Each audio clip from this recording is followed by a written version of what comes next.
السلام عليكم ورحمة الله وبركاته. لو عندك مشروع فيه 50 أو 100 لوحة وعاوز تطبعهم كلهم مرة واحدة PDF ودي دبليو جي وتحط الريفيجن على الشيتات الصح، الفيديو ده ليك. و...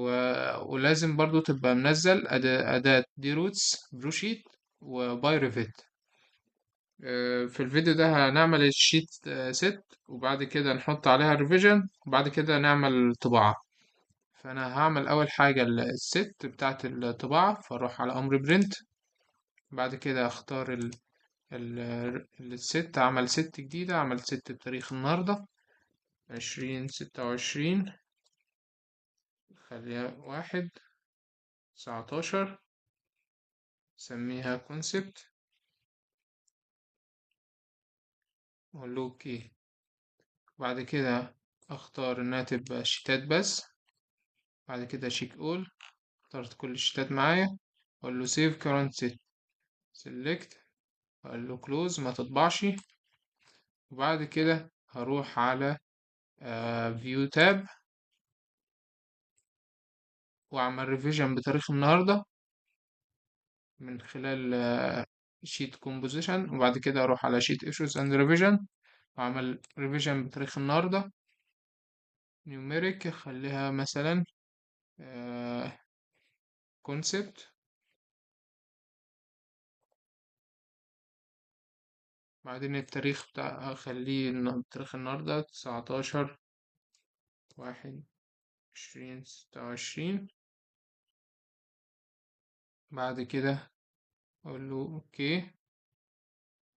بعد ما عملت الريفيجن اروح على باي ريفيت، اقول له حط لي الريفيجن اللي انا لسه عاملها على الشيتات كلها بتاعت الست اللي عملتها. فاقول له set revision on sheets. بعد كده بيقول لي اختار الريفيجن، هي دي 19/1/2026، اقول له select revision. وبعد كده اختار الست اللي انا هعمل عليها الريفيجن، اللي هي بتاريخ النهاردة 19/1. بعد كده اقول له شيك اول، اختار لي كل الشيتات بتاعت الريفيجن بتاعت الست. وبعد كده set revision، هلاقيه حط لي الريفيجن على كل الشيتات بتاعة تاريخ النهاردة R1 concept 19/1، وكذلك على كل الشيتات. بعد كده هطبع، فهروح على دي روتس، بعد كده على بروشيت،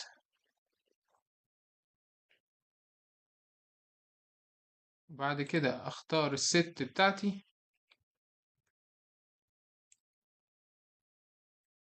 وبعد كده هو اختار، بعد كده المفروض اعمل custom file name، احط من هنا لو هما الكلام ده مش موجود هنا، اعمل sheet number،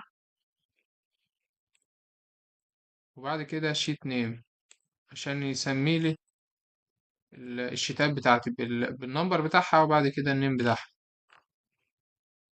بعد كده اروح على فورمات، وبعد او اختار offset from corner، وعلى دي دبليو جي. وبعد كده اروح على create، وبعد كده اقول له save and split files by file format، واختار الامتداد هنا اللي انا هيطبع فيه. فاروح على الفايل اللي انا عامله بتاع المشروع بتاعي، واقول له كنترول سي. بعد كده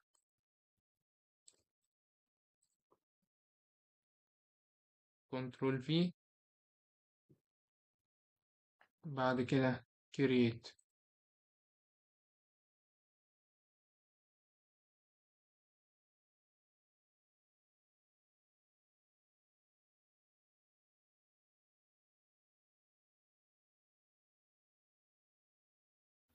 بعد كده هلاقيه عمل لي لوحات البي دي اف لوحدها في فايل، ولوحات الدي دبليو جي لوحدها في فايل، قسمهم لي كلهم في الامتداد اللي انا قلت له عليه.